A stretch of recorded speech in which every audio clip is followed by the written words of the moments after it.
Good morning, good afternoon, good evening, wherever you are in this world of ours. I truly hope you are safe and, above all, healthy. I'm Aaron David Miller, a senior fellow at the Carnegie Endowment for International Peace, and welcome to Carnegie Connects, a series of conversations about issues of critical importance to America and to the world. Today, I'm pleased and honored to welcome back to the program Ayalon, a former director of Israel's Shin Bet. Just briefly, Admiral retired Ayalon is a former director of the Israeli security agency known as Shin Bet. He's a former commander as well of Israel's Navy. If I'm not mistaken, he was the first Shin Bet director hired from outside of the organization. Ami can correct me if I'm wrong. He received the Medal of Honor, the highest military decoration. He also served as a cabinet minister and a member of the Knesset. I'd also say on a personal note, I've known Ami for years. He's also one of the best analysts of Middle East and particularly Israeli-Palestinian politics, and a man of extraordinary integrity and courage. And at the risk of embarrassing him further, I'm sorry, Ami, he embodies, in my judgment, many of the leadership qualities that is critically important to leading the state of Israel today. Ami Ayalon, welcome to Carnegie Connects. Okay, thank you very much. We should stop here because it couldn't be better. Yes. Okay. I'd like to divide the conversation, as I often do, into three pieces: the past, the present, and the future. And on the past, Ami, I know there are no rewind buttons on history, but I want to ask you two questions about October 7th. Number one, having served under three Israeli prime ministers, having been responsible for the security of the people of Israel, I just wonder, that would be Prime Minister Perez, Netanyahu, and Prime Minister Barak. Why do you think, as an intelligence analyst, I was a former Shin Bet director, what are the major takeaways with respect to why Israel failed, both from an intelligence point of view and operational point of view, to anticipate and then to respond promptly to Hamas's attacks on October 7th? Well, I think that it is beyond the name of the prime minister, but it is a main question, I think, that we are asking ourselves during the last almost 2 years or 1 year and a half. There is the short and the long answer. I'll start with the short, and it will be enough. My answer is that Socrates was not sitting in the general staff room before the 7th of October. Now, what do I mean? It's Socrates. I think that he was the only philosopher that didn't have. He didn't try to give any answer. He became expert on asking questions, but the questions were so tough, up to the point in which the leaders of Athens decided that the young people in the street are, they have some doubts on when it comes to the leadership. And they decided to execute him. And his students, by the way, Plato describes this scenario in a beautiful way. His students, comes to him and tell him, okay, just ask, for forgiveness. They will forgive you. And he said, I cannot, because this is my nature. Now, we have to understand that in a military organization, which is built on two cornerstones, one is a hierarchical organization, and second, obedience is a supreme value. People are afraid to ask questions. You see it in every military organization. And in a place in which people do not have the courage, yes, they have the courage, to to go to the battlefield, to kill our enemies, and probably sometimes even to die.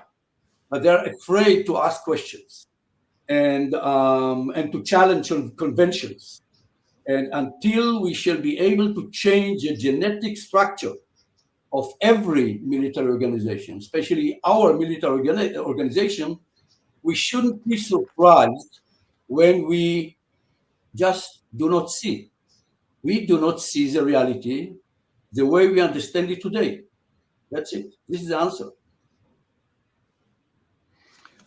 It was an intelligence failure, the greatest intelligence failure since October 6, 1973, following or it precipitated the 1973 war. Was it a failure to imagine Hamas's intentions and its capabilities? No, first of all, it was not only an intelligence failure, it was a combination of a political failure, a wrong policy, the assumption that we can control the level of flames, the level of violence when it comes to Hamas. By the way, all the security community, Shin Bet and the Mossad, I'm not sure about the IDF, they were totally against it. And Netanyahu, it was a Netanyahu policy, and Netanyahu saw Hamas as an asset, because for him, Hamas was an asset, because as long as Hamas controlled Gaza and Palestinian Authority controlled West Bank, so nobody from the international community can demand a negotiation. They do not have even a unified leadership. But yes, it was an intelligence failure, but it was not intelligence failure to see this scenario. They saw the scenario. It was publicly, it was, we saw it in their speeches, in the television, we saw all the details. It was just the refusal to accept that this will be the scenario. And once this was the assumption was, yes, they are dreaming of, attacking us, conquering, villages in South Israel, but they will not do it because they are afraid to lose their leadership position in Gaza. And the wrong assumption, we did not understand, we measure hardware and they measure software. We measure, etc. Well, we discussed it in our previous meeting. So we did not understand that when we see the future, struggle or engagement, we use it, we measure it in military terms, and they measure it in totally different. They are looking for the support of the street, and in a way, they won this military battle because before the 7th of October, the support for Hamas was about 30-35% in the Palestinian street, and today it's 80%. So the way Hamas saw it, we see it much clearer, by the way, in the West Bank, because it is obvious that in Gaza, by the way, is the only place in which Hamas lost its the support of the people. In the Muslim world, in the Arab world, and in the West Bank, the support level of support between 70 to 80%. Yeah. One more question, Ami, before we move on to the present. I've wrestled with this one myself since October 7. Could October 7 have played out any differently if Israel had had a different prime minister? I parachuted both Ehud Barak and Yitzhak Rabin into the prime ministry on that fateful day. Do you think, and I'll get right to the core issue because I know we're going to talk about it. Do you think that a different prime minister might have responded over the last 18 months differently than the way Benjamin Netanyahu responded? Yeah, first of all, yeah, we shall never know. But if you ask me, the way I understand Rabin and Barak and everybody, even all of them, yes. First of all, because something happens to a person, prime minister, or every person, when he is in power for too long. I think that even Netanyahu, during his first 4 or 8 years, would behave differently. But he did not listen to what they told him before the war. And the way I knew, I not understand, I knew Barak, I knew Ehud Olmert, I knew, of course, Rabin. They listened. Yes, there were discussions. I remember almost a weekly discussion, but they finally, it was an open debate, and this was not the case in the case of Netanyahu. Everybody who presented him a different idea, he saw him as a a kind of enemy. So, and I think that they were much more pragmatic. And finally, what happened to Netanyahu is not only that he is losing his pragmatic views.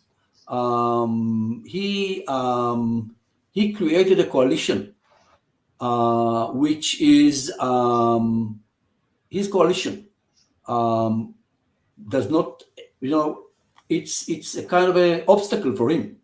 The last case, when he tried to nominate, a new director of Shin Bet, and I know him. He was the commander of the Navy. He's a good person, very honest, brave, intellectually, and in the battlefield. But he didn't have the political power because he is trapped in the coalition that he created. The moment that he will change his policy, he's losing his coalition. So, in addition to, too many years in power and the coalition that he created, he cannot change it. Yeah. But before we move to the present, just one question about the prosecution of the war. Clearly, prosecuting a war where your adversary embeds its assets around, under, and co-locates them among civilian populations is a very tough war to fight. Let me ask you, was there any way to avoid, in your judgment, the exponential rise of Palestinian civilian deaths and the humanitarian catastrophe that played out in Gaza, full knowing that Hamas benefited or thought it could benefit from the misery inflicted upon the Palestinian people by the Israeli military in an effort to gain support in the international community, perhaps even among the population of Gaza and certainly in the West Bank? Yeah. Was there any way, looking back now, 18 months later, to avoid the level of death and injury? In order to give you an honest answer, we have to divide this war. I think that during the first 4 or 5 months until January, February 24, what we did was horrible, was very violent, and we knew Hamas strategy, which is to use his people as a human shield in order to bring our soldiers into the cities and to kill as many civilians as as we can, in order to present us, okay, look what the Israelis are doing to us. But we, after the 7th of October, the horror of the 7th of October, it was a just war. And yes, it is a totally different war from the wars of the 20th century, and even from the war in Afghanistan and Iraq, because Gaza is a totally different type of battlefield. But we achieved most of our military goals after, I don't know, 5-6 months. And since then, this war is a war without any political goal. And I know exactly what happens to a war without a political goal. The war becomes the end and not the mean in order to achieve a better reality. And the whole concept of war is to use violence. And sometimes we are losing our humanity.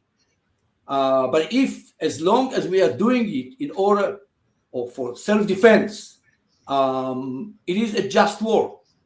But now it is not a just war, because there is today not even a military goal for this military intervention or war. And we have to stop this war. This war without any political goal. And by the way, it is not a mistake. It's not that we forgot to design or to present a political goal, because this is exactly what our prime minister wants. He understands that the moment that this war will end, he is losing his coalition. Because you have to remember, before we went back to the war a month ago, what were the conditions of the extreme right of this coalition to go back to the coalition? First of all, to fire Ronen, director of the Shin Bet, to fire the general attorney, and to go back to war. So this is exactly the decisions that this government was made in order to bring them back to the coalition. And 70% of the people of Israel believe that all their decisions, the decision of this government, is not in order to secure Israel and to create a better reality for the state of Israel and its people. It is only for political reasons. Yeah. It's a good transition, Ami, to the present. And let's move to the present now and focus on politics, the prime minister, and opposition. I want to put up on the screen so everyone can see it an ad that ran in two large Israeli dailies, Yediot Ahronot and Israel Hayom. It was sponsored by a group of 24, not a formal organization, but a group of 24 former intelligence, security, and military officials. Get to that in a minute. And I just want to, and you are among them, the 24 of you meet every several weeks to talk about the state and fate of the country. I want to just summarize what's on the screen in Hebrew. Netanyahu's conduct poses a clear and immediate danger to Israel's security and future as a Jewish democratic state. And this is rather powerful. Recognizing that Netanyahu's conduct casts serious doubt on his fitness to fulfill the role of prime minister, we also call for the intensification of the civil struggle, for the immediate return of hostages within the framework of a ceasefire agreement, the establishment of a state commission of inquiry, a halt to controversial legislative moves, judicial overhaul, upholding the High Courts of Justice decision with regard to conscription into the IDF, and setting an agreed upon date for elections in which the people will have their say. And it's signed by past police commissioners, heads of Shin Bet, including yourself, former heads of military intelligence, chiefs of staff, the Air Force, military intelligence. It's an impressive group of security, military, and intelligence elites. By the way, at least one of them was a prime minister, and two of them defense ministers, etc., etc. Right. I want to ask you, though, to start our discussion on the present. Isn't it curious or interesting, and how do you explain it, that the military, security, and intelligence elites featured in this ad and who've been working together are playing such a pivotal role in the opposition to this Israeli government, hoping to change the government and create a different pathway for a different future for Israel. Aside from the fact that we could never put hundreds of thousands of Americans out in the streets week after week after week, campaigning for a relatively unified vision of what America is all about. You were able to do that during the judicial reform. We have a pretty bright line that separates civilian and military authority. There was a letter published by a number of former secretaries of defense in opposition to the current administration and some of its policies. But that's nothing like what former military, security, and intelligence elites in Israel are doing with respect to opposition and even civil disobedience. So let's start there. How do you explain it? Because I think it speaks volumes about the nature of the opposition in Israel and prospects for its success. Well, this is not my my expertise, but I'll try to explain it from my personal point of view. Israel is a totally different kind of society, and we have to remind ourselves that our military is a people's. It's every citizen should serve, and by the way, one of the laws that we are demanding to pass is to make sure that the Haredim, which is almost 20% of our people, will join the military. But still, Israel is based on the concept that this state belongs to the people, and it's in every person, every citizen should not only do something for its country, but to serve in the military, and to be ready to sacrifice his life in order to secure this state. So the role, the status of the military generals, or in my case, admirals, is a result of it, especially in time of war. When we say something, people cannot avoid the fact that, this group that you just mentioned, I think that when we summarize all our experience, it is about between 800 to 900 years of military service. So it means something for the people of Israel when we say that this war should stop, because it is not a just war, and not only it is not a just war, this war will bring to the end of the state of Israel as a Jewish democracy. And we are endangering our security if we shall not stop this war. So we are speaking in terms of security. We care about not only the identity, but the identity of the security of the state of Israel. And this is why what we say is not exactly as, if people will see us only as civilians.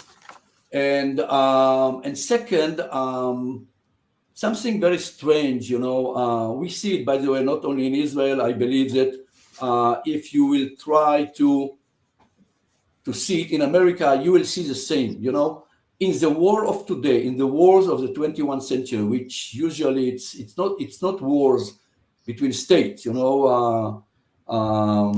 Ukraine and Russia is an exception. And by the way, when it started, the war between Ukraine and Russia, I said that I was optimistic enough or pessimistic enough to say that this war will over because I thought that Russia will conquer Ukraine. I don't know whether it will take 6-8 months, and I was wrong. But I said the real war will start only when Russia will conquer Ukraine. We saw it in Iraq. When Bush, declared victory, and the real war started only later in Iraq and Afghanistan.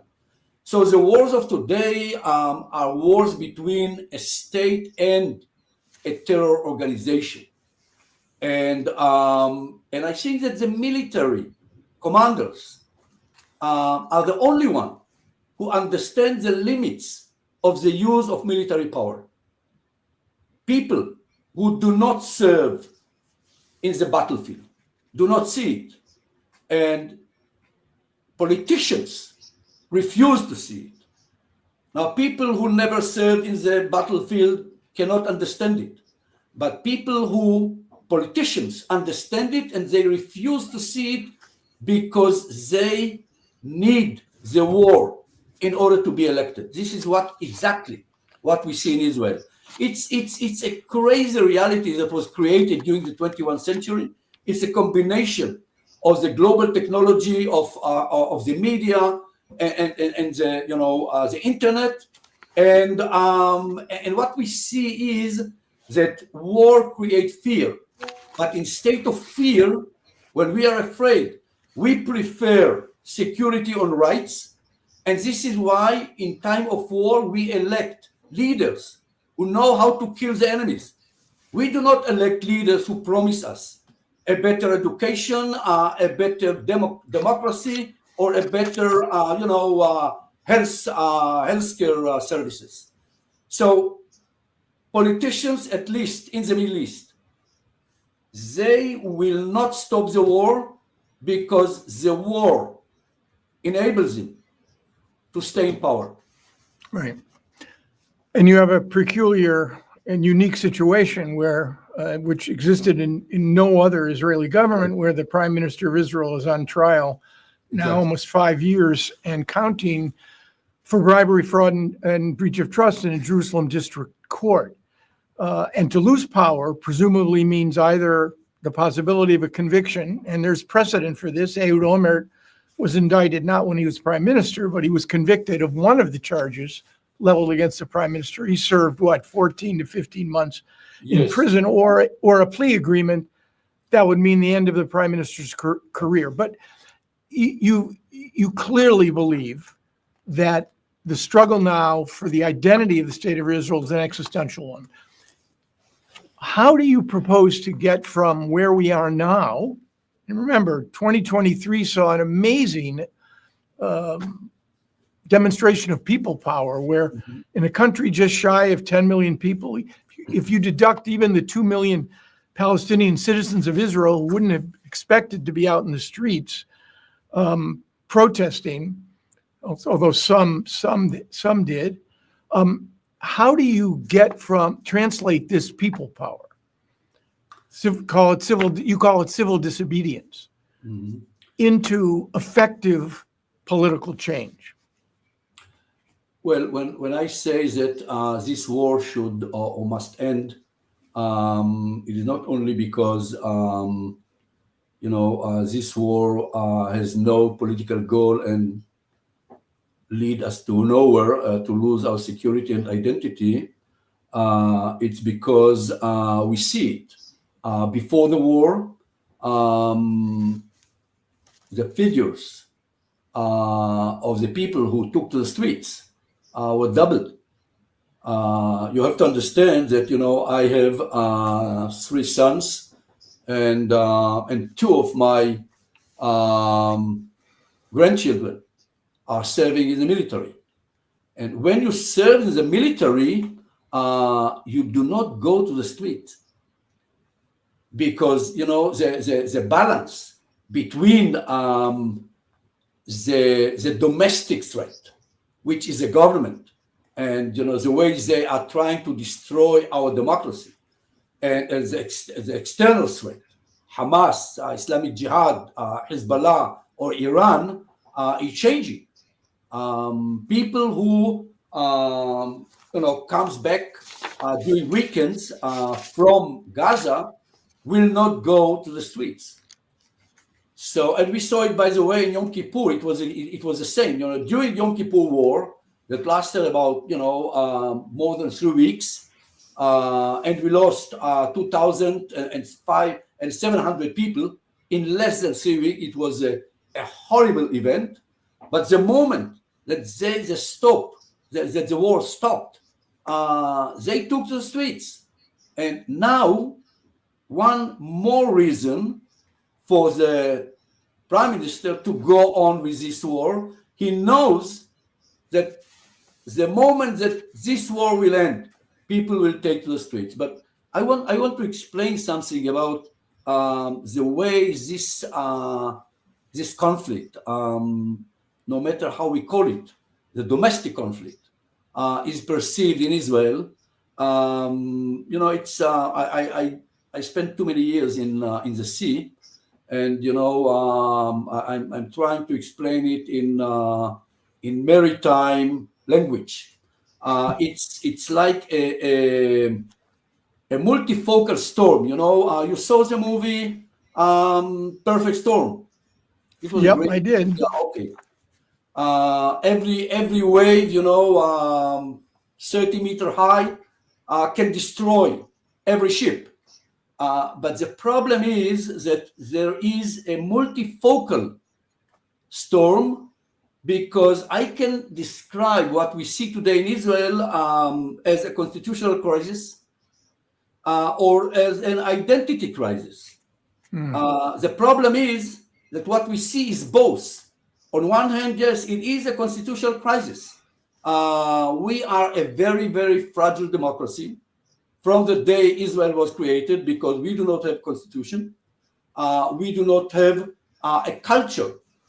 Our Judaism did not create a culture of democracy, and our coalition system create a reality in which our legislative branch does not exist. Because once you have majority in the Knesset, so the executive branch controls the legislative branch, and the legislative branch was destroyed by the government. Now, what we see today from the constitutional point of view is that the struggle of today is to destroy the judiciary, because the legal system is the only it's the only way to stop or to limit the power of the government. But in addition, deeper, we see identity crisis. We are very proud to say, okay, Israel is the only democracy in the Middle East. We have to ask, are we really still a democracy? But what do we mean when we say a Jewish democracy? What is our Jewish identity? What is our democratic identity?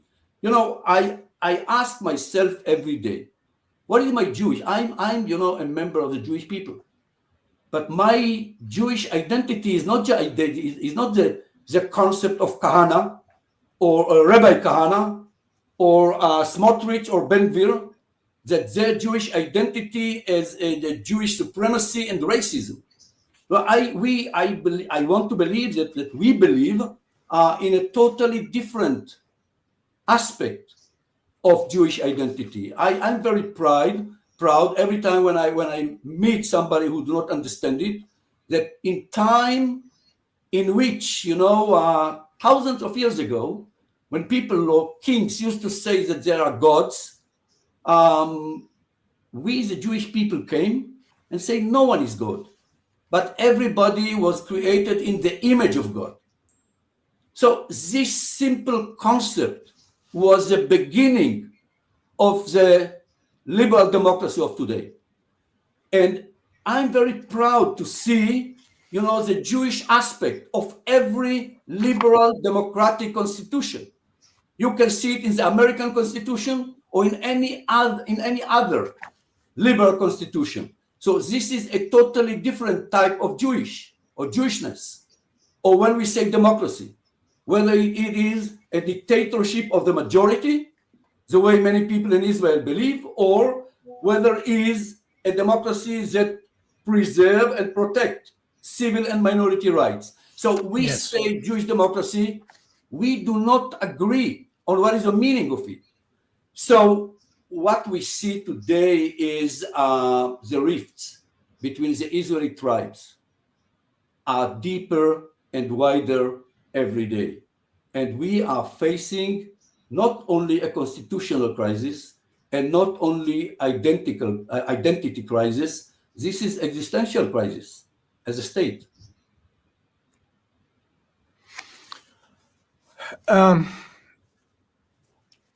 I think that makes the problem just even more difficult to sort of resolve, because what you're describing is a political system that depends largely on Knesset arithmetic. 60 plus 1, in this case 60 plus 8, affords a government the capacity to govern. And since they can pass a basic law, which is on a constitutional level. I think you've described elsewhere the notion that until you have a kind of mass mobilization where political elites, the universities, the labor unions, and of course, military and security and intelligence elites, and until you can mobilize hundreds of thousands of people in the streets, day after day after day, literally, I don't want to speak for you, to bring the government to a standstill. Your red line is no violence. Right. But you have argued that civil disobedience, which involves breaking law, is part of that struggle. Is any of this possible, Ayalon, in the next, as we watch the next several months play out? The Israeli Supreme Court is hearing petitions on the firing of one of your successors, Ronen Bar, Shin Bet director. Will the Prime Minister of Israel, we have an eerie parallel here, I might add, where a president may well decide to ignore the rulings of the federal judiciary, or is ignoring now. Is any of this possible to play out in the weeks ahead? I believe yes. And I know that, some people from that, are listening to us now probably will smile, but I'm optimistic. I'm optimistic because the way I understand history, in every crisis, or a crisis is the beginning of a new world, and in every crisis there is an opportunity. But I think that what we have to do now is, first of all, to recognize the intensity and the magnitude of the threat or the danger that we are facing, and to prioritize the threats, because we have all the techniques, the capabilities, and the power to face the external threat, whether it will be Iran, Hezbollah, Islamic Jihad, or Hamas.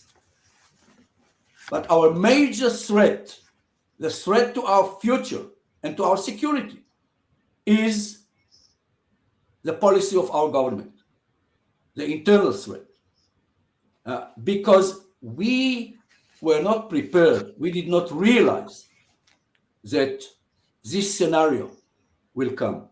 So once we understand, once we convince the Israeli people that in order to maintain our security and our identity, we have to take to the streets, And I think that we and we see the polls today.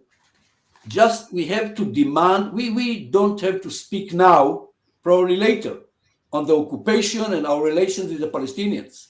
But today we have to unite from on the basis of what we see in the polls. 70% of the Israelis today, according to all the polls, will agree to the following demands. First of all, we have to demand to return the hostages and to demand immediate ceasefire agreement. Second, we have to establish a state commission of inquiry, because it drives people crazy when people who are responsible refuse to present their mistakes and and to leave their positions. And third, yes, we have to demand the law of conscription and to demand an agreed date of election. We wrote it, and you mentioned it before. But yes, in addition, we have to understand we shall not be able to do it alone. Many years ago, I used to say, nobody will save us from ourselves. And when you were in the American administration, David, I remember that all of us, you told us, we cannot want agreement between you and Palestinians more than you want. So it's, we have to accept it, but it is totally wrong. And this is why we have to understand that without the support and the assistance of the Jewish communities outside and the international community, we shall not be able to do it. And this is why I think that for me, it is very, very important, especially when I meet Jewish leaders, to tell them, look, Israel is a very unique country. It's the only country in the world that belongs to people who are not its citizens. Israel is a country of the Jewish people, and you care about Israel. It is part of your identity. So it is your duty to tell us what you see and to tell us that we are heading to the wrong direction. And it will bring us to the end of, the Zionism, we understand it now. And last, my optimism comes from the simple fact it is not a regional conflict anymore. I think that it is obvious that it will shape world economy and it will shape world stability. And this is why I think that every political leader in Europe, in America, in China, in Russia, understands that it is his political interest to try to achieve stability in the Middle East. And stability in the Middle East is very, very simple to achieve. Is to take the regional coalition that was created by Biden and to let Trump and other leaders, political leaders, to execute it. And, as crazy as it sounds, I still believe, although I am not sure that I understand your president, I think that he has the power to execute the vision of Biden. So I'm not sure that this will be what we shall see in 20 years from now, but I believe that it is in our hands. I mean, I'm glad you made that point. I mean, because I think in the end, and maybe this is too simplistic of an anecdote, of an antidote, but I think it's not. Marx, writing in the 19th century, so forgive me, not Groucho Marx, the other Marx, said that men make history, but rarely as they please. The reality is, Ayalon, every time, without exception, and there are no exceptions, when you've seen breakthroughs in the area of conflict, in the conflict zone between Israel and the states and entities with which Israel shares contiguous borders, whether it was Israel-Egypt, Israel-Jordan, Israel-Syria, Israel-Palestinians. It was a result of leaders who believed they were acting not just for their immediate political gain, but for the future benefit and securities of their peoples. Politics was a part of it, whether it was Sadat or Begin, Rabin, Peres, and even Arafat. You dealt with him, as did I, in his first incarnation before Rabin's murder, or King Hussein, or Nelson Mandela and de Klerk. Without that, we don't have a chance. Without leaders who are masters of their politics, not prisoners of their ideologies, it's hard to imagine any external savior rushing to rescue Israelis and Palestinians. Mhm.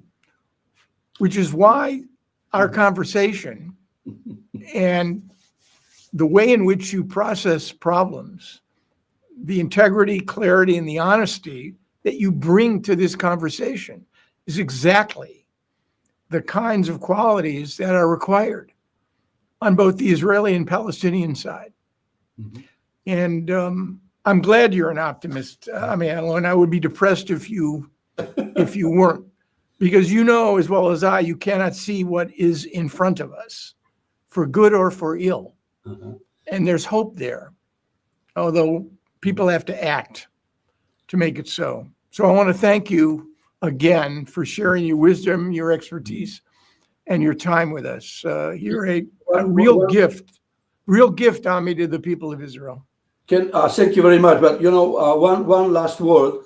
It's from my side. I was listening to what President Trump said yesterday, and everybody listened to the same words but understand it differently.